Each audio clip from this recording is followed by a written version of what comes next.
What's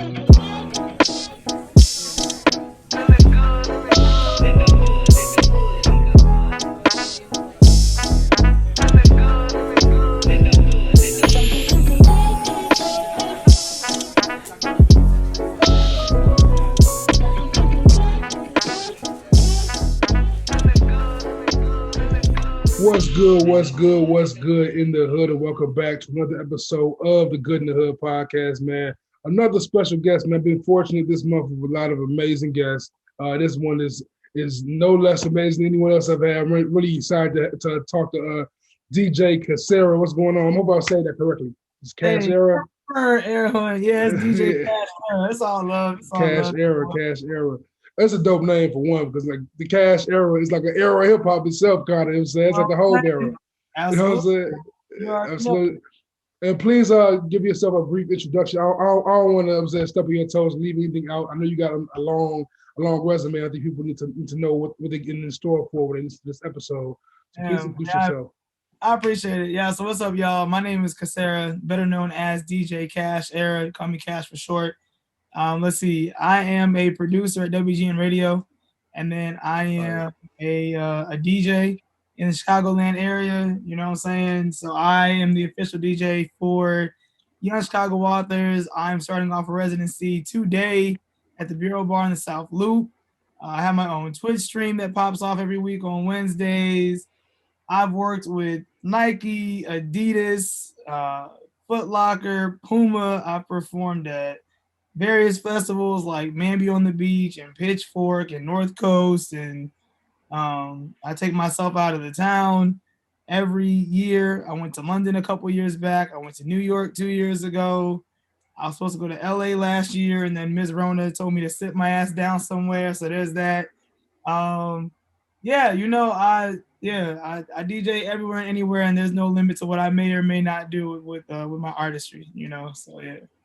Yeah, it's amazing. That resume like kind of speaks for itself. I definitely want to get into like where it all started, from like either your start in DJing or your passion for music, or however you found that lane. Because even for me, like I went hearing you from DJ like WGN radio. Like I used to intern for 670 Discourse. I know how that building was kind of set up back then. So I'm kind of interested in that and just how you got into DJing and what inspired that.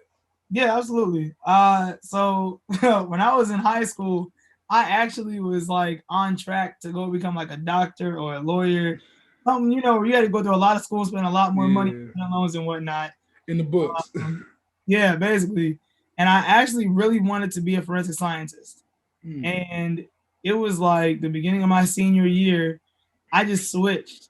And I was like, yeah, forensic science, but also what about radio? Like just radio as a whole. And I went to like this college fair or whatever, and somebody was like, whatever job you want to do, could you see yourself doing it for 50 plus years? And he said it like that because he's like, that's how long it may take you to pay off your student loans. And when I heard 50 plus years, I'm like, damn, I don't like, I ain't even 20 yet. I wasn't even 20 yet, my dude. I wasn't even 18 yet. I was 17. I'm like, damn, 50 years. Like, I don't want to deal with death and unsolved cases for 50 plus years. Like, that's a lot of weight on somebody. That's some weight. So I started looking at radio more seriously, and I looked at multiple schools for the radio programs, and I landed on Columbia. And Columbia in Chicago became like my dream school. Like, that was like the top pick.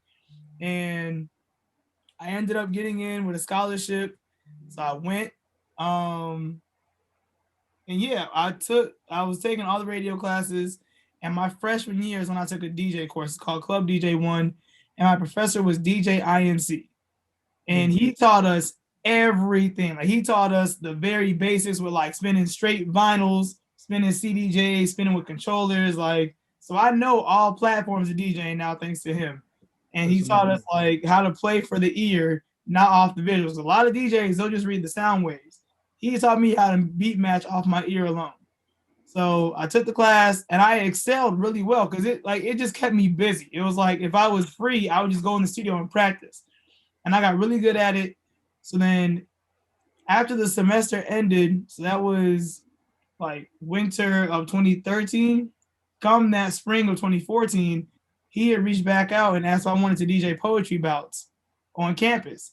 And I was like, I don't even know what that means, but yeah, because it was a paid opportunity. I'm like, you telling me I can go to class and then go DJ for like 2 hours and make a quick $50? Hell yeah, I'm in. Like, for this shit, that's $25 an hour. And you know, like being 17, not many 17-year-olds are hearing, right? Like, not many people are hearing like you can make $25 an hour for playing music, let alone doing anything else. Like, what? Hell yeah. Because back then, 15 an hour was a blessing back then. Like, they were arguing about making minimum wage $10 an hour back then. So you mean to tell me I get to just do what I enjoy and make money from it and listen to poetry all day? Hell yeah, sign me up. So that's like the very basic beginnings of how I began to DJ. I literally took a DJ course on a whim because my college advisor told me it was an easy A. That's amazing. Yeah. And like before that, was it like was music a big part of your life? When you said you wanted radio was a thing for you in high school, was radio like more so the talk radio element of it, or were you interested in the music part of it? I was interested in the music part of it. So like, I don't know why, but when I was in 8th grade, like when I graduated, my mom decided to reach out to, his name is Scotty K, and he used to be on air at 103.5 Kiss FM. And she just asked him, like, could I come in and shadow him? Just as like a cool graduation gift. Like, not on anything like, I said I wanted to work in radio, just on just a random, like, oh, we should go do this. And she would take me and my sister to like the different concerts, like the B96 Summer Bash and 103.5's like Jingle Bash or whatever they used to do. Yeah. Like, we used to go to those.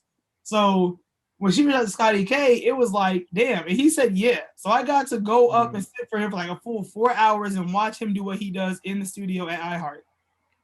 That's crazy. I went into high school with that in the back of my mind, but for me, it was like, oh, that was a cool experience. And I didn't think much else of it. Music has always been a part of my life, and I feel like everybody says that, because really, how do you not have music all around you all the time? Yeah, for real. It's gotta be it's hard. It's hard for anyone to be like, yeah, no, I never had music around me at all. Like, music was always around me. You know, my mom she's a younger mom, so like she was heavy on the 80s and 90s music, and she was like the friend, like out of her friend group, she was the friend that would put you on to new music. So like all of her friends will still to this day say like, oh yeah, your mom put me onto Aaliyah, Tony Braxton, John B. Like, she was finding these artists before they were hot for everybody else to find. You know what I'm saying? And she just like, she had all these CDs. Like, even as a kid, like, remember when parents used to have like them damn CD Velcro things on the device? Yes. My mom would pack her CD cases so full. If she hit a bump or it turned too hard, all you have CDs in your lap. So if you were sitting in the front seat, you knew you had ready to catch some CDs on impact. And they always put on the passenger side too, right? They put passenger side always, and don't let a CD get scratches, and that's your ass because you didn't catch it properly. You know what I'm saying? Thanks. So like, I grew up with that, and like just remembering like certain album covers and CD covers and whatnot. I always had that, and then like she'd always just have like music videos playing in the summertime, like 4th of July, in and out of the house. All we had was music videos playing. So like music has always been around. And then, you know, like when I was in high school, I would play around with like the club, like the DJ app on the iPad. It didn't sound great, but I was just playing around with it, you know, just to play around with it. And then when DJ Hero came out, I bought the game, and I beat the game in like a day. Like, I literally bought it and beat it. And that was the first game that was the second game I ever beat. First game was Guitar Hero. But DJ Hero, I beat that shit in a day. Like, I stayed up all night and beat that shit. And that shit wasn't easy. Like, DJ Hero was not easy. Listen, DJ Hero, we on your ass. Spinning that shit was down the real. It was one little note. It's over. On your ass. And I learned it on easy, medium, hard, and expert, and beat it on all levels of it. Just for fun. So that shit was easy. It's not like I feel like a lot of my DJ friends are like, yeah, I always wanted to do this. I always wanted to be a DJ. I always like yada yada. My story isn't the same. Like, if you would have talked to me when I was 16 and been like, hey, you're gonna be a bomb ass DJ, I would have been like, who? Like, who's gonna go DJ? Like, what are you talking about to be DJing? Like, that's incredible. Me, no. Like, it was like DJing was never something that I imagined for myself. And I honestly didn't even take it seriously until a couple of years ago. and I made my 7-year anniversary this year, I would say that I didn't see myself as a proper DJ, like a full-time DJ, until like 2017 when I graduated. So how much is a gap is it between the 2017 and that first poetry about you DJing? 3 years. 3 years. 3 years. I DJ. So that first year that I was with YCA, Young Chicago Authors, they do a poetry slam called Louder Than a Bomb. It's the world's largest youth poetry slam festival held right here in Chicago, and they've been doing it since like 2000, 2001. Like they've been doing it. They've been in the game for a minute. But that first year that I did it, I did a couple of bouts, and I was like the new kid because they already had their set DJs that would come back every year. And the year that I came in, they were short a DJ. So then I got the extra bouts that were left over. But no one knew who I was. It was like, who is this kid? Who is this nigga? Like that's literally how I envisioned. Like, who is this nigga? And like certain teaching artists were taking wind because they would just catch what I was doing. I was just doing it my style. Like, and the whole thing about it is like you DJ freely during the beginning of it as kids are walking in. And these are high schoolers. So, like high schoolers are like the worst critics ever because they will let you know when you suck.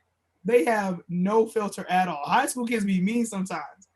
And then like you play a song when a kid walks up, listen to their poem, and then you want to play a song that like matches the energy of their poem. But I was thoroughly listening. So like there was like certain poems that they would talk about artists. I would make sure I played the artists they talked about in their poem. And people were noticing like, damn, like this DJ is really listening. Like she's actually paying attention. Who is she? So yeah, I like that first year, and they do it at the beginning of the year from like February, March, April, that type of like section for the poetry slam. And they do like programming all throughout the year.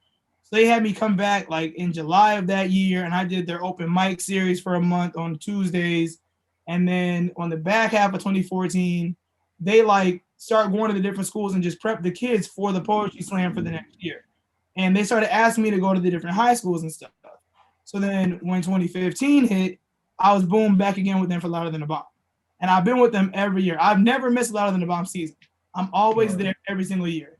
Yeah, I'm there every year. And I feel like they've helped me grow just exponentially. Because I have to stay on my toes because it's the high schoolers. When I tell you high schoolers be on it, like if I'm playing to a room of people my age, I can play throwbacks and they'll be happy. Right. Yeah. Like, you can't do that in high school. We love throwbacks. Like we can hear 90s, 80s, early 2000s. We chilling, we cool. Yeah, for sure. Kids, if it's not this is how we do it or Poison or No Scrubs, they ain't trying to hear it. Like they want to hear the new like Roddy Ricch Future. Like 2012 was the latest they go. Basically, exactly.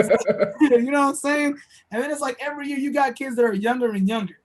Like, so now I'm looking for kids that are like born after the year 2000, after the year 20, whatever. And it's like, that's tough. That's tough. That's a tough reality. I couldn't do it. I feel old as hell out there. Like, man, 2000? Right. That's crazy. You were born in the 2000s? You were born in like 2005? That is insane. Like, you never saw SpongeBob. Okay, for real. But it keeps me on my toes. So yeah, like I was still in school full time. I was working off campus up until like my sophomore, junior year. And then I was working on campus too and DJing. So I was just doing a whole bunch of shit. And then I did internships. It's like there was never a dull moment for me when I was in college. That's raw. That's amazing. And I'm hearing a lot of correlation with them saying you DJing for like poetry slams. Like, was poetry ever an interest of yours? You ever tried dabbling in poetry? No. Just coincidence. Not like what these kids do. Like when I listen to these kids and their poems, I sit there like, damn. I suck. Like I was not writing anything like this when I was in high school, and I still cannot write to that level to this day. Like these kids, the stories they have to tell and the way that they like flip the way they're able to just bring words together with similes and metaphors, it'll blow your mind. Like it will literally blow your mind. I am always in awe. of what these students put together, and they are not afraid to call you out. I love it. Like, I'll never forget. I think it was like my second year DJing with them. This girl did a poem, and her dad and brother were in the audience listening. But she was trying to it was a coming out poem, but she had stated how her family was homophobic. And in the poem, she said a bar about how is it that you're homophobic, yet your favorite genre of porn is lesbian. And when she said it, when I tell you, everybody was like, "Oh!" The hypocrisy. Because it was true. Yeah, it was true. The face and the back, and it's like, that's real. That's honest. Like, how can you be homophobic when you pull up Pornhub, you going to lesbian first thing? Like, that's real. That's real. Hip hop is weirdly homophobic, and it's really unfortunate. Hopefully, I'm seeing us grow out of that. And it's getting better. It's getting better slowly, but slowly but surely, getting out of it slowly. But it's still heavy. You know what I'm saying? That's heavy. I feel like homophobia is heavy in the Black community. You know what I'm saying? Amongst like straight hetero men. Like, there's definitely a lot of spaces where you still feel like the homophobia. Do you feel like when you DJ for these poetry sets, that's definitely an interesting venue in my mind, like DJing for poetry sets? You feel like that kind of just makes it easier for you when it's time to go into those big stages, like your residencies and your clubs, whatever you like? Is it easier to go into that mode? Because I'm doing it from people doing poetry. I can take judgment from club goers who are drunk. Like, does it make it easier? I get heavy imposter syndrome. I get heavy imposter syndrome. Yeah, like anytime I get a bigger gig, I get nervous. I pace. That's good though. That's healthy. Yeah, it's a healthy nervous. You know, I still get nervous. I still get nervous doing Louder Than a Bomb, and I've been with them for my entire career, but I still get nervous just working with them. You know what I'm saying? I get nervous. These bigger venues, like, I think as far as like who I am as a person, I definitely feel like I get doubted more because I'm a woman rather than my sexuality. Because I can honestly say, like, out of all the events that I do, when I'm in the bigger venues and everything, it is rare there's another woman on the lineup. I am typically the only woman on the lineup. And it'll be a whole bunch of dudes. Usually it's a whole bunch of heavy hitters, like where I'm doing the events where like Sean Mack is DJing, Jamal Small is DJing, Mike P is DJing. Like, these are big household names in Chicago.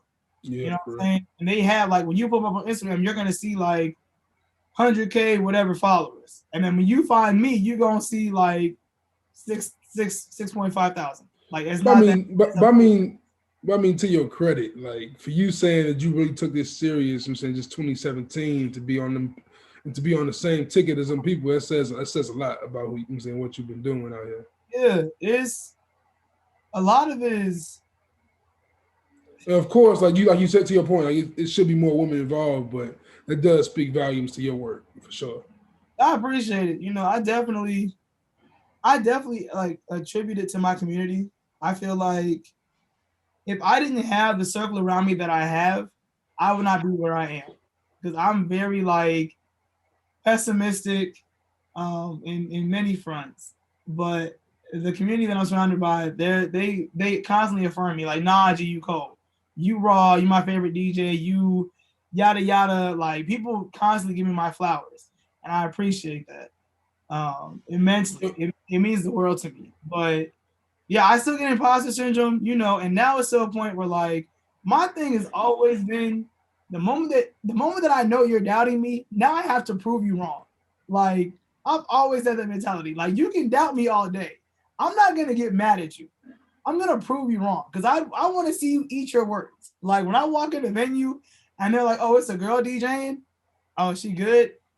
Keep that question in the back of your mind, because now when you're shaking your ass for the next 3 hours while I'm DJing, when I'm done, you will be forced to look at me and be like, "Damn, you actually decent." Like, nah, nigga, I'm not decent. I'm great. Don't do that shit. Don't say I'm decent. Say I'm good. Don't do that. Like, you doubted me at first. Give me my proper respect afterwards. I've always admired DJs. One, because I'm rhythmically challenged, and I can never do what you guys do. As far as I'm saying, like, I love hearing the sounds of like songs getting blended. That shit, I'm saying, that shit make my skin just happy. You know what I'm saying? I just start getting goosebumps. But I can never do it, and I was always curious as a DJ, like, is it easy to flip that switch of wanting to play the music you love to wanting to play the music that the crowd loves? Ooh, that's a good question. So, man, I have to be honest. I am not a fan of a lot of today's music. Like a lot of today's mainstream music, I am not a fan of. So, I find, for me personally, I find a happy medium because I love throwbacks.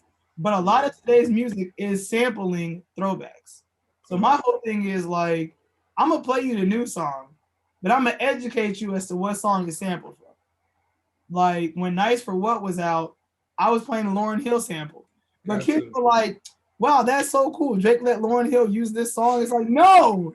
That would crush my spirit if I heard that. I heard it and I was just like, oh my God, you were born in 2000 something. This is insane. So yeah, like I do that for me. Like for me, it's like, oh man, this song was sampled from something else. I'm gonna play the sample. And I like to do mashups. So my thing is like, I like to take two genres that you would never expect to work together, and I'm gonna mash them together where you cannot deny it. Like I do this mashup with Kirk Franklin, Revolution into My Neck, My Back by Kia. Two genres that you would never expect to come together. That's amazing. They do. You cannot deny the greatness of it. Like you feel like you're about to go to hell. And I want to clutch my pearls. I'm gonna clutch my pearls right now. Listen, okay, when I tell you, people be like, "I'm going to hell," but you going to hell because you liked it. On the real, because you like it. You started dancing to it. That's your fault, not mine. You know what I'm saying? I tell people all the time, like, Jesus knows my heart. He knows my heart. I wear a cross necklace every day. Jesus knows my heart. Okay, don't try me. But yeah, I try to find a happy medium. And it's also about reading the room. You know what I'm saying? Like if I'm in a room full of people who are like 25 to 35, we don't want to hear a whole bunch of new shit. Like certain stuff, yeah, we want to hear the Busted Challenge.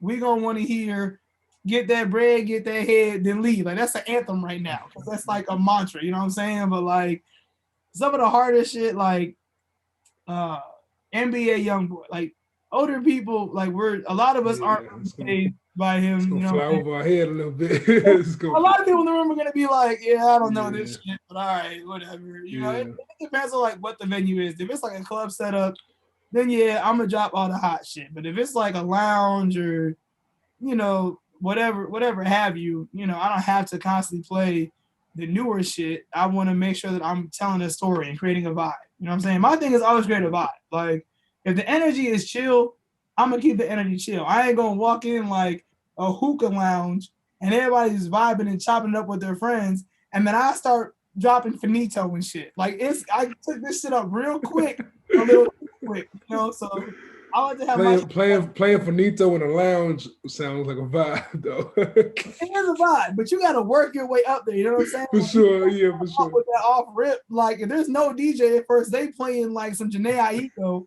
And then I just come in, the first song I drop is Finito. It's like, damn, okay, we are. Hey, Finito off the Janae Aiko would be hilarious. I would be so confused. Like, what just happened? Everybody would be sitting there like, what the fuck is going on in here? So we partying now? Is that it's time for the turn up? Look, I like to work up to the progression. I like to build you up to it. I ain't just gonna take you up and then bring you drop you down. I take you up gradually. I'm a bit of a music nerd, so since we got this topic, I want to just kind of impromptu question with this. You mentioned Janae Aiko to Finito. Let me hear it. Let me hear how you would build up from Janae Aiko song, like I'm saying. I can't think of a song from her right now, but it's one song I can think of right now. But going from her to Finito. So I was doing so the song is Janae Aiko. I would probably have it be like, what is this? That song with I think we think of the same song. I can't think of the name of her. The song with her and Sweetie on it. the fuck is the name of that song? And I was gonna bug the shit out of me. I'm gonna pull it up myself. Back to the Streets. So I would probably kick it off with like Back to the Streets with them two on it, right? And then I could go from that to like, because since it's like two women on the track and it's a hot track, then I could go to like Do It on the Tip with Meg Thee Stallion and City Girls, right? So I'm already working you up to a higher energy level. You feel me? And then from Do It on the Tip, maybe go to like I have a transition I do from like I'm Different by 2 Chainz, and I drop that into The Box by Roddy Ricch. Like now I'm working you up even higher, you know, and then from Roddy Ricch, I can hit like 1, 2, 3. From there, hit like Crybaby or WAP. Yeah, hit like Crybaby or WAP, and then hit Chance the Rapper's No Problems into Drake's Hotline Bling, and then as like Drake is singing I Know When the Hotline Bling, Ever Since I Left the City, You into Soulja Boy, that's fire. Boy, I can hit Finito. Oh shit, that's fire. Go from the You, oh that'd be dope. Anybody watch this shit, don't steal that. That'd be a dope blend. That'd be a dope blend from Hotline Bling to Superman. Yeah. We talked about now like the poetry, we talked about the lounge, we talked about the club. Talk to me about how the concert works. Concerts, I usually book for those like based off of the artist. So like certain artists that I'm super cool with, they'll ask me to come DJ their set. Yeah, and that's how it works for me. Like I haven't gone on tour yet. Keyword there is yet. I don't know if I want to go on tour with an artist just yet. I think I might want to do like a comedy tour instead. I feel like that would be more fun because I love to laugh. That's dope. Yeah, but for me, like when opening for an artist, it's usually a friend that wants me to open for them. Like I got homies that are doing pretty well, and they'll ask me. I recently, crazy as shit. I recently met Superstar Cammy, and didn't know it was him. Like I had no idea it was him because like we were outside and I was DJing a friend's birthday party, and like I've never seen him in person. You know what I'm saying? But of course, like we're outside and it was kind of chilly. So he's like bundled up with a hoodie on, got his mask on. So all you see is his eyes really. And he had walked up while I'm DJing and he was like, yo, I don't let you know you're snapping. Like you're going the fuck off. I'm like, damn, I appreciate it. Thank you so much. Woo. He walks away cool. And I keep DJing. And maybe like 5 minutes later, he comes back and he was like, yo, you going the fuck off. Like I need you to come spin with me when I can do shows again. I'm like, yeah, that's cool. Follow me on Instagram. And you know, whenever shit opens up, just make sure you DM me. Like, I'm going to hold you to this DM. Because like when someone says that, I follow them when I screenshot it. Like I'm going to hit you up when shit is open again, right? So dude was like, oh yeah, I got you. What's your Instagram page? And he opens up my phone and like goes to follow himself from my page and then DM himself from my page. And he pulls up Superstar Cammy. I'm like, oh shit, bro, I'm a huge fan of yours. Like, I had no idea it was you. He was like, nah, don't do that. Like, I'm just here to let you know, like, I heavily fuck with you. You going crazy. And it was like, it's crazy. So it'll be shit like that. Like, just me just DJing. Like, you never know who's watching you. You never know who's in the room. You never know who's going to keep wonder what you're doing. Yeah, like, and that's how I got to meet Superstar Cammy. And then, like, I did, like, the 312 day ad. And I got selected to do that because a photographer came out here for 312 day 2 years ago and liked my outfit and then heard me DJ. And that's it. But he worked for a firm out in New York and they were in charge of doing the 312 day campaigns. And they wanted to like do an in-depth story on someone that was heavily related to the community.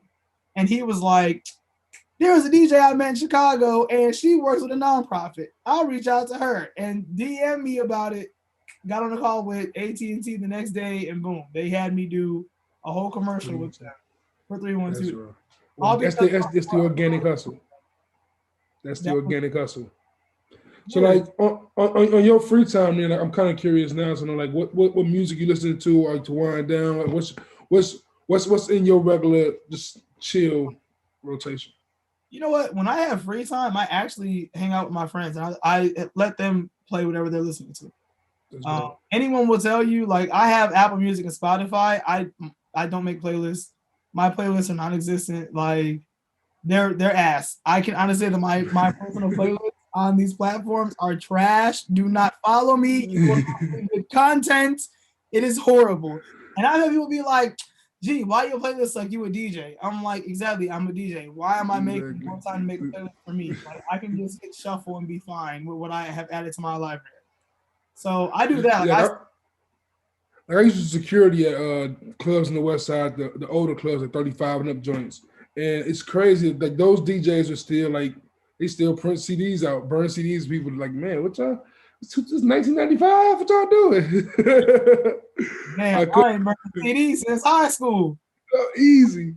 FYE was still open, but. Yeah. I definitely got to ask you about where I discovered you. I've seen your commercial. I've seen your name a million times. I never got a chance to actually hear you DJ. And when Corona happened, I followed Young Chicago Authors, and one day they said they're doing a DJ set. And there's a few DJ sets at the time, a few here and there, but after a while it got very redundant with DJs. Like a few DJs are playing the same shit every week. I turn yours on. You interacting. You bringing great energy to the platform, and you were literally just playing dope shit at the end of the day. I kind of want to know, like, one, what got you, what made you just jump the broom and say, you know what, this pandemic the end is, and it doesn't seem when it can happen. I'm gonna jump on this stream and start doing this. What clicked for you? So, man, oh my God, I'll never forget the day that like everything got shut down, because that weekend hurt. It was St. Patrick's Day weekend a year ago. Like, exactly this weekend, basically. Hell yeah. And I was booked outside, and like because it's March, it's International Women's History Month, so I had a lot of gigs on the book, and I was still on this high because like we just had All-Star Weekend, and then I did an event for BET. Like, I was on this high. Like, February was a big month for me. And then when March hit, people started getting concerned about coronavirus, but it wasn't like a big thing yet. And then I was booked that Saturday for Scarlet in Boys Town. And I did the gig, and the bar manager's like, man, like, our attendance is low. Like, this is just low. It feels weird. And the energy felt weird everywhere you went. And then that Sunday, I went out and I had brunch with some friends, and we were hanging out afterwards. And one of the girls, her name is CashEra, she worked at a restaurant, and she was like, "Yeah, my restaurant's closed." I was like, "What?" She was like, "Yeah, like they shut down all restaurants and bars." I was like, "Gee, stop playing." And sure enough, I opened my phone and all I saw was a whole bunch of emails of canceled events, just canceled. Postpone, rescheduling, whatever. I was like, damn. It's like I went home and I just had to sit in there. I'm like, I just lost all the rest of my gigs for the month are gone. And YCA was actually in the middle of Louder Than a Bomb. We were like 3 events away from being done. Like, all we had left was quarterfinals, indie finals, and team finals. Like, we were damn near done with the entire season. So when everything shut down, I was like, you know what? I gotta do something. And I did what everybody else doing. I went on Instagram Live. But Instagram Live kept giving people bullshit. Like, it would just kick you off because you were copyright infringement, whatever. So simultaneously, though, YCA was like, we're going to go fully virtual. We're going to finish out LTAB on Zoom. Cool. So then they had me sit down and they taught me Zoom in a full day. Like, we had a full meeting on Zoom. This is how you plug in. This is how you set your levels, control your sound, everything. So after that, I was like, cool. Well, now I know how to DJ on Zoom. How can I take what I know with this and DJ on other virtual platforms? And I had tried like Mixler. First stream was trash. Like, it was just horrible. I couldn't get my sound right. It was too staticky. It was just horrible. And I just kept trying it and trying it and trying it. Finally got it down. Cool. Mixler was fine. And then I had thought about Twitch, like, damn, like Twitch is for gamers, but what if I did Twitch? And my little brother talked me out of it. He was like, no, that'll never work. It's for gamers. I should have not listened to him. I should have did it first. I'd been the first DJ on there, but whatever. So I hopped on the Twitch wave. and started going from there. And then at the same time, this room that I'm in now did not look like this. I flipped this room into a studio during the pandemic because I'm like, I need a space where I can just go in there freely, shut the door, and just DJ. And that's when I started just working on this room more and more every single day. Like, I want to get it decorated. I need to build a DJ table. I need whatever have you. So I was just constantly in the virtual space, but I was still getting booked outside for private events. So people still want to do like a small family barbecue. As long as they were like, it wasn't that many of them and it was socially distanced, I was like, yeah, I'll come do it. Cool. Not a problem. Whatever have you, fine.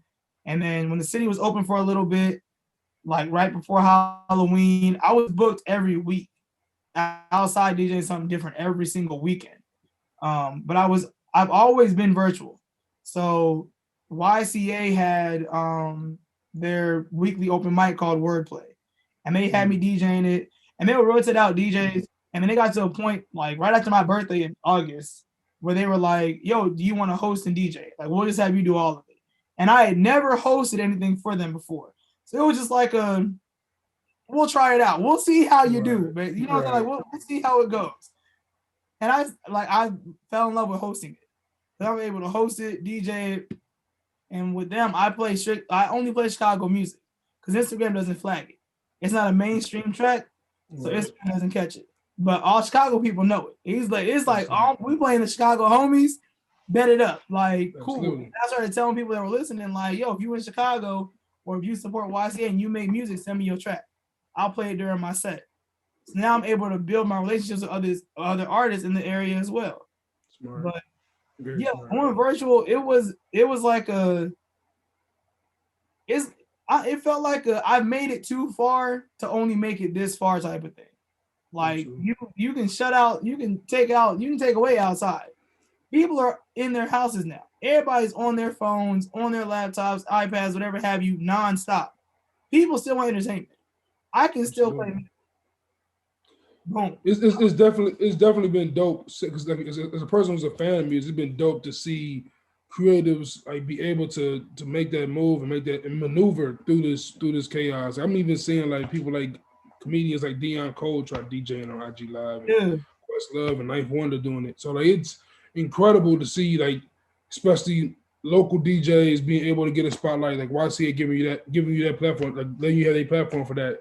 One shows their faith in you and you killing it. So like I definitely want to know, like, do you see the virtual world of DJing staying a thing once if the world ever opens back up? Absolutely. Yeah. There's been I have a couple of homies and they're like, I'm not going outside. Like big household names, like DJs that I've always admired. Like, for example, like DJ Boy Genius, dude is a samurai. Like, when I tell you I admire him so much, he's a huge influence on so much. Like, this dude is just cold. And he's been saying, like, he's done trying to get booked outside with, like, bars, venues, clubs, whatever. Like, he's sticking with the virtual shit. And I don't blame him. Like, his virtual stream is immaculate. I can only aspire to get to his level one day. And he's putting so much investment into it, but he's seeing the benefits of it. Like, he's getting sponsors now for his virtual streams. He's cold. And he streams once a day, every day. He's like, I don't need a club. I'm going to book myself every day. When it's true. Like, why try to get booked somewhere else when you can book yourself and get paid? Like, we see the bag DJ Nice got, D Nice from New York. Like, he just D Nice went crazy. D Nice came up lucky as hell. Me and my we be a little torn about that because, you know, D Nice definitely came up, but also was he really DJing? Because all he was doing was playing full songs and then shouting out all the celebrities that walked up in the room. You know what I'm saying? Like, I have on IG Live right now and I play full songs. Out of there. Do that shit. Like, IG's gonna kick me off. No one's gonna sit around and watch. Michelle Obama is not coming into my life. You know what I'm saying? Like, she's not. But D Nice was also an artist in the 90s. Like, he made his own music. So he already had a major pool in those larger networks. Yeah, sure. He came up with BDP. Not like discrediting him or anything. Like, not discrediting him at all. Yeah. All I'm saying is, like, that playing field wasn't even. You know what I'm saying? Because even nowhere close. even after he made it, like no other DJ could be on live as long as he could be. At all. Else that went on live, we got kicked off. That man's on live every day, all day. Every day, 10 hours. Let any of us try it. We done in 8 to 10 minutes. Like and booted off Instagram. They're gonna probably get us blocked for doing that kind of shit on Instagram. Instagram blocked me from going live for a day or two. I remember. That's crazy. Yeah, Instagram live definitely was on VS. Like if you didn't have, well, first, if you don't have like 10K or more followers, no one cares what you do anyways, which is it's such bullshit. Because I know people that have maybe 400 to 500 followers, and they're better at somebody that paid for their fucking followers. You know what I'm saying? Like, you can buy your followers and buy a blue check mark. That don't mean you any good though. If you buying your followers and not putting money back in your pocket, then you spending more money. But if I got 500 followers, but they paying to come see me or paying to support, that's money coming in rather than going out. So I 100% agree with that. People I feel like people don't like appreciate the power community enough. Like Like the community that I'm surrounded by, like when I tell you they have carried me through this pandemic, like they have supported me like no other, like with tipping me and sharing my shit and telling their friends, like they have been riding with me the entire way through. And a lot of them are just, they always tell me like, gee, you DJ so many events or you represent so much to us. Well, the band, like, we want you to, we appreciate you. And that shit be hit me in the feels. It's like, damn, like y'all really pouring back into me just as much, if not more, as what I pour into y'all and pour into what I do. Yes, that's important. That's an important support to have. And I definitely want to kind of talk about like what the support has gotten you, because now we're seeing you finally getting one of your dreams, and that's getting residencies. I know you say you want to do, you said 3. You want to do 3 residencies by the end of the year? I ideally want to lock in 3 residencies this year. Yeah. You already locked one in, so one is in the tuck. You can go ahead and shut that out again if you want to. Yeah, I'm at Bureau Bar in the South Loop on Tuesdays, 8 p.m. to midnight. You know, right now it's like a trial run with this residency. Right. I kind of feel like honestly, I feel like they kind of doubt me. I you know, you can feel when someone's like not too hype about you performing and whatnot, and I can just somewhat feel that, you know, the owner of the venue doesn't think I'm gonna deliver. Like I can tell that he's like, she might be decent, but you know, we got other heavy hitters we could call on instead. So it's like I'm so used to being the underdog that it's like I'm gonna prove why I do this weekly spot every week. So that's one residency. I do have a monthly residency clear out in New Albany, Indiana, which is a little bit north of Louisville, Kentucky. And it's for a drag brunch once a month. It's always the first Saturday of the month.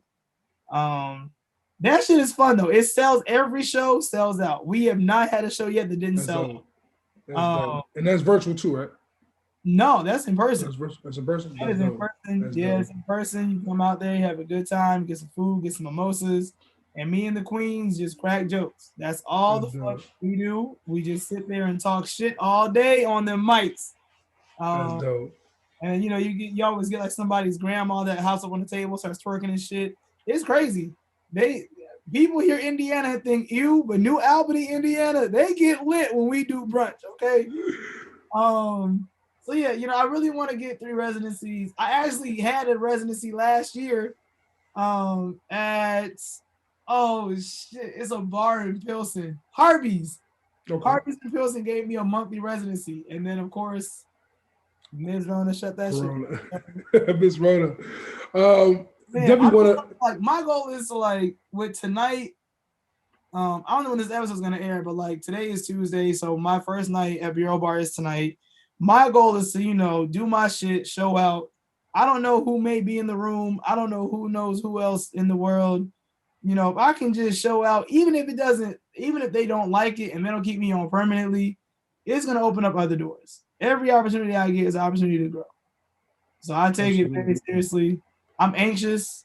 I'm a little nervous. When the time gets closer, I know I'll be pacing and sweating bullets. But, you know, one thing about me, I'm going to do my shit. That's all you can do. That's all you can do. And I definitely want to know, like, I know you talked about how you kind of just backwalked or just fell into the DJ career path. But do you have any influences? Did you study any other DJs as you started developing your craft? Ooh. Or do you have any you look at now that are your peers that you and saying just that inspire you daily? No, there's definitely DJs like I would always look up to. Like DJ Nonstop, I always looked up to him. Like for so long. Him, I would say Nonstop and Timbuktu. Those Rest were in like, peace. yeah, rest in peace. Those were like the top two guys on the top of my head that it was like, damn, they cold. You know, and of course, like Jazzy Jeff, like, you know, it's hard to not mention him. And then as I started DJing, Boy Genius, I caught one of Boy Genius pretty early on. I started admiring his work. And then who else? DJ INC, the guy who taught me, he's a turntablist. But like I literally watched this man take a single beat and he jungled it back and forth to create the Star Wars intro. Yeah, that's dope. He tried to teach me. I was like, dude, I don't understand. Like this is my third day here.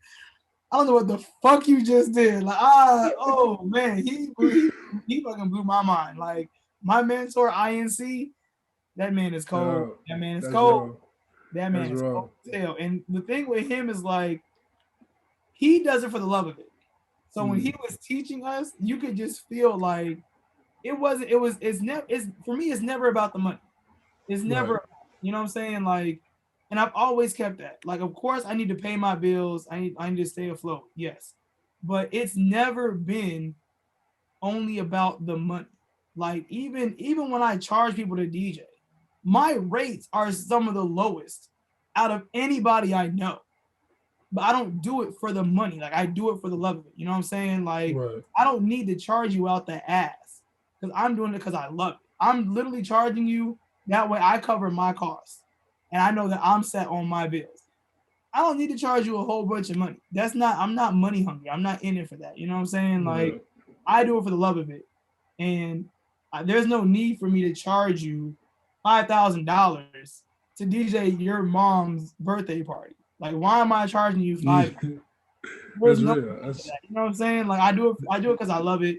And I love, like, knowing that I'm able to help y'all create big family memories. And I constantly attribute like the energy that I was brought when learning into the energy that I carried throughout it the entire time. Now, if INC would have been like, y'all need to be charging yada yada, like make sure you get your money. Like, I feel like my idea about it would be different, but I do it because I love it genuinely. But yeah, as far as influences, like Nonstop, Timbuktu, INC, and Boy Genius for sure. As I kept going throughout the years, I definitely started looking up to other DJs. I admire certain peers, absolutely. I admire all my friends, honestly, because they all have their own sound, doing their own shit. Like, shit, shout out to like Billa and DJ Mo Mommy and fucking Lena Bands, because her mashups be out of this world. Like Simi and a lot of DJs I look up to now are other women. There are other women. I get in tune. I gotta check them out. Yeah, definitely. Like anytime that I can uplift other women, I do it. Like off rip, because even the fact that like my main influences when I was starting out were only men, it's because I was only seeing men. I wasn't seeing many women DJs. I wasn't seeing them on a bigger platform. And even as I started DJing, I still wasn't seeing many women DJs. It wasn't until I turned 21 that I was then able to even find women DJs because they were in venues I couldn't get into yet. Right. That's fair. So, yeah. Now it's at a point where like I'm constantly reminded as to the power that I hold because I'm able to work with high school students. So they're able to see a queer black woman DJ. I didn't see that shit when I was in high school. That's you know what I'm saying? Like I never saw that shit when I was in high school. And even for me, I didn't see other queer black women DJing until I turned damn near 21. So I can't imagine what other people are gonna wait to see another female DJ doing. You know what I'm saying? So with me, it's like I know I represent so many intersectionalities. for these kids. They're seeing a queer DJ. They're seeing a black woman. Like that's major. You know what I'm saying? Because even when I turned 21, I was seeing women DJs. They weren't always black. A lot of them definitely weren't gay. Like I'm encompassing all three. That shit is beautiful to me, and I know how much strength that holds. Because that's giving someone younger than me like the influence. Like damn, like that's someone that I can relate to on some front. She's doing something that I'm interested in. That means I can do it too. And it also speaks to your drive and dedication, because not many people will look at an industry that there's no representation of them at all and be like, you know what, I can kill this shit though. And so that speaks upon that, and to remain humble in that, that's a powerful thing right there. That's a powerful thing. And always be humble. I feel like I'm gonna always be humble. Like there's no need to be cocky or anything. Everything that I have today, I could lose tomorrow. That's real. What I'm saying? And that's how I look at it. Like what I do right now, it's a gift. And I'm blessed to do it. And I'm blessed that I do it so well that, you know, people genuinely enjoy what I do. You know, and I have no need to get cocky about it, because someone could be like, gee, that was the best that I ever heard. Meanwhile, somebody else could be like, yo, you suck. Like it's all opinion. You know what I'm saying? I keep my feet on the ground. I just go to work. I tell my friends all the time, I just be going to work. And my friends, like, they can't stand going out with me on a regular day. Like, my best friend, Carmen, she is always like, where are we going today? Because I know whatever area we go to, someone's damn near bound to recognize you. I'm like, no. And because for me, in my mind, I'm like, I always look at myself like I'm just CashEra. And like, yeah, people will call me Cash as a nickname, but in my mind, when I go to a venue and DJ, I'm just going to work. Like I'm going to work, and then when I'm done, I pack up my shit and I go home. But for keep that trait, man. For real, that's dope. I appreciate it. But for other people, it's like, oh shit, that's Cash. Like, look, that's Cash. So then when they see me in public, I just be walking around just. Whatever. La-di-da-di-da. Someone will stop me and they'll be like, DJ CashEra, what are you doing out here? And I'm like, I had to go to Target. Which same thing you're doing. The day after Christmas. Yeah, the day after Christmas, me and Carmen hung out that afternoon. We went to Target because she wanted to find like something for the camera that she got as a gift. And I'm just like walking around like the after Christmas Day sales and shit, you know, looking like the candies and the little knickknacks and whatnot. And all I hear is oh my gosh, DJ CashEra. And my friend Carmen walks up behind me. She's like, what the fuck did I tell you? I'm like, bro, we're in Tinley Park. What are the odds? Like, we are in fucking Tinley Park. Damn, you in Tinley Park getting love? That's dope. Yeah. That's dope. Like, mom and her daughter, and they're like, oh my gosh, we saw you at yada yada, and you were so good. Oh my gosh, how are you? It's incredible. Like, I had a full conversation, and I just sat there and talked to him, and we're walking away, and Carmen was like, you see what I'm saying? We can't go nowhere. And that's the currency, right? That's the currency right there. That's the money. When you get love and like places you never expect to get love from. That's where it's at. I enjoy it. You know, I definitely don't mind it. You know, or like I'll be in Chicago putting shit in my car, and somebody will drive by like, "Hey, DJ CashEra," and they'll keep on driving. I'm turning around like, "Hey, I don't know who the fuck that was, but okay." It happens all the time, you know. And then of course, like you'll meet people, because the thing is, people know me. I don't know all the people, so there'll be people who will walk up and they'll just talk like they know me, like, "Damn, Cash, how you been?" Woo, and I'll have a full-out conversation with them. And when they walk off, my friends will be like, who was that? I have no fucking idea. I have no clue. No clue. But you would never know that I didn't know who you was. I will make you think I know you every time I see you. That's amazing. And you ever thought about getting into the lane of a production, like music production at all? You know what? I actually want to learn how to mix and master music. That's dope. I really want to learn how to do that. I'm in talks with some studios about internships and whatnot.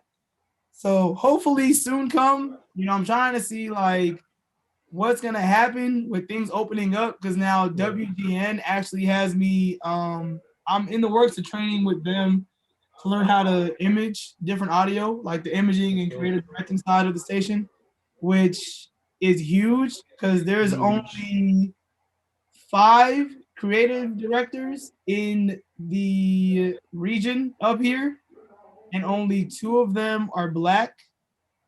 Only 1 out of the 5 is a woman. Man. So I'm trying to, come in and shake the shit up a little bit. I like that. So, I mean, it's definitely, it's like a lot of shit that I want to do. It's just like, damn, is there enough time in the day to do it all? Plus, I have a dog, so it's like I can't just be up leaving her all week. Right. So right now, I'm just sticking with the DJing thing, which is starting to pick up. The reason why I asked about the production, when you mentioned the Twitch and of course always playing Chicago music and having artists send music in, my mind immediately went to like, man, imagine if she took time one day and said, you know what I'm gonna do? I'm gonna just compile the album. I'm saying with all Chicago acts. Like that would be fire. That would be fire. I got a homie that just did it. He just dropped an album and did all Chicago features. DJ D93. Shout out to the homie. He did a full album called Damn Near. And like every song, he just brought like a whole bunch of Chicago heavy hitters and threw them on different tracks. That's dope. Every track is a hit. Like this man did not fucking miss. He snapped with it. I gotta tap in. Yeah, but like even something like that is inspiring. So I've definitely thought about it. You know, if nothing else, I want to learn how to mix and master and engineer someone's musical session. I'm like, who your favorite artist? Go ahead. I took a production class when I was at Columbia, and it's hard. Like it's something that I really sit down and really. Yeah, you gotta focus. I gotta focus. I gotta focus. Hell yeah, my mind be running 1,000,000 miles a minute. Who are some of your favorite artists from Chicago right now? Like it could be like someone that I'm like unknowns or people who are more known. I love Roy Kinsey. Roy Kinsey, he is a rap librarian. He is gay. He is fucking amazing. I love Roy Kinsey. I love Jamila Woods. Shout out to all the Pivot Gang with Joseph Chilliams and Saba Pivot and Fresh Water. Shout out to the whole Pivot squad. MF and Mello, yeah, for sure, yeah. Yeah, MF and Mello, that's the homie. Like all the Pivot Gang is definitely cold. Who else in Chicago? I'm trying to name people who like aren't like getting enough recognition in my book. Samira the Truth. Samira the Truth got bars. Samira the Truth definitely got bars. I just caught her on that the John Walt. She did the John Walt thing over last year. That was dope. Sakira, SOS. Like she is, oh my god, I love her. Like she literally reminds me of like Jasmine Sullivan infused with Janae Aiko, but with the twist of no, I got it. So as you off, I'm going to put that on immediately. With the twist of Jill Scott. Like that's what I think of when I think of SOS. Yeah, she's cold. Okay, I'm checking that out immediately. All right. Just look up official SOS. She be in her bag. Third the Poet. He's a rapper. He's dope. Third's dope. Yeah, third snapping. You feel me? Add to, of course. Add to be going off. Oh, my baby Apollo Mighty. He's a singer. Also another queer artist. Chef's Kiss. Asar. Brittany Carter. Yes, As I Am. Woo! That was like my top 10 album last year. It was a top 10 album for me last year. Brittany Carter did not miss. Like when I tell you, she stated every single bar. Every single bar. Every single bar. Like she snapped. Femdot is hot. Smeedo. I had the pleasure of interviewing Freddie Oldsoul recently and Def C recently. They're also 2 dope artists. Yes, yeah. Def C is definitely the homie. For sure, without a doubt. Absolutely. Hyena, Sen Morimoto. Yeah, fuck with them. I'm trying to think. Matt Muse, of course, at Matt Muse 12 on everything. Nappy boy. Yeah. Mick Jenkins, Mother Nature, Independent, Osa It's a North. lot, man. Chicago got it, man. Chicago got some heat. Like Chicago definitely got it. Ain't no doubt about it. You know what I'm saying? Yeah, Chicago's the best city in the world. So really, Absolutely. Tink, I feel like Tink didn't get enough. Like she didn't. The Tink, I don't know what. That was always a weird one, man. I don't know why that never popped the way it should have. I'm not sure. Timberland missed the beat. Timberland was too focused trying to make her like Aaliyah, and it's like Tink is not Aaliyah. Like no one. Tink got that one song with Saba, Temporary, that's still in rotation for me. That song will always be there. Tink, she dropped the album last year, I think too. It was pretty hard. Yep. But before I get you out of here, I gotta know, like, because you got so much going on already. I can only imagine what's coming up in the future. So I want to know what's the plans for the future? Like what's like in motion right now for you that you excited for coming up? Oh man, it's always a funny question. Let's see. No pressure. What is coming up in the future?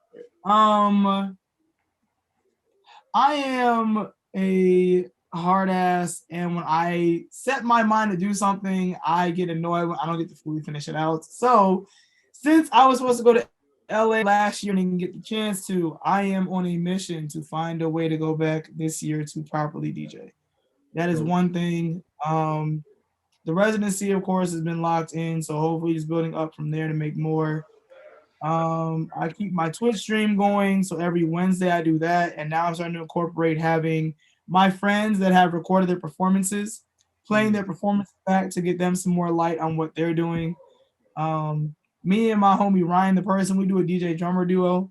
We're doing more of those. He's dope too. I follow him. Ryan is cold. He's a drummer and a DJ. If you don't know who he is, follow him at Ryan the Person.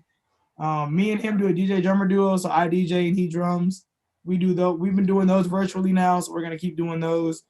And then, as more venues open up, we're just booking more. So I have like Twisted Cantina sets coming up. I'm waiting for Emporium to open because I miss being in there. I'll be back there soon. Emporium was a dope venue. That's a dope venue. Replay, I just played there. So, it's not like I have anything that's like, oh, this big thing is coming up in store. A lot of stuff that I have coming up, I can't talk about fully. That's the problem. I can tell by the way you're thinking. Like, I don't want to say that yet. But safe to say, so you caught me at like. It's cool. It's cool. All of quarantine has been like a thing of like, oh, this might happen, but I can't talk about it because I have to do more meetings before. Yeah. So, shit gets canceled every day in quarantine. Shit gets canceled every day. Just follow me, and it'll be a surprise for all of us because I don't know until I post it. Absolutely, that's a great transition. Please let everyone know where they can follow you on Twitch, on Instagram, wherever you are. I am at DJ CashEra on every single thing. DJ CashEra on everything. Facebook, Twitter, Instagram, Twitch, Cash App, Venmo, MySpace, Tag, all of it. You better not be on Tag still. Hey, speaking of Tag, you know what I found out? I found out people are still on Tag, bro. Hell no. Dude, I swear to God, I was leaving work on Sunday, and like the type of person I am, like I give the security guards and the janitor the same respect that I give the owner of the fucking building. Like you, just because you got more money, you don't mean shit to me. You know what I'm saying? Like you ain't no better than the people that are holding it down on the ground level. So I'm cool with the security guards, all of them. And on Sunday I was leaving, and they were talking about their relationships, and the one girl was like, "Man, I hopped on Tag." I'm like, .com. I'm like, is that a new app? They're like, "Nah, fool, Tag, like CAGGED.com." I'm like, I didn't know. I thought that site was dead. Like people. Was like, yeah, man, my homie met his girlfriend on there. I was like, recently? I would never think to go on Tagged on the real relationship when you got Tinder and Hinge and Bumble. So many things. And you took your ass to Tagged. Man, so I feel like Tag was like looking for love. I feel like Tag was like a one summer. I think Tag was like it's a thing for like one summer probably. I don't remember Tag really popping like that. I was on Tag in 8th grade. You know what I'm saying? I was on tap for maybe a full year, like 8th grade, like the freshman year, and then I got off that shit. And then Facebook came around and Tumblr and all the other shit. Facebook was Like, hot until it fell off because Twitter started popping more. And it's I'm like, tagged my guy. And I told him, I was like, G, please get your ass off tag. They still on AIM. They still doing those. They still do instant messenger. Your ass still got the walkie-talkie. Like, where you at home? Because your ass is back there. You ain't come up. Definitely on the boost. But hey, I appreciate you. I appreciate you, DJ CashEra. This was an amazing conversation. I'm grateful to learn so much about you. Definitely going to continue following you, and hopefully you continue to prosper. Hey, I appreciate you so much for even having me, my G. It means the world to me whenever anybody asks me to, have a conversation with them about the work that I do because they want to highlight it and talk about it. So thank you for even selecting me to have me on here. I hope, something from this interview, was hitting, I just be talking. This is amazing. Huh? What'd you say? I just be talking. That's it. I just be talking about shit. You know what I'm saying? I appreciate you so much, somebody. For real. Thank you.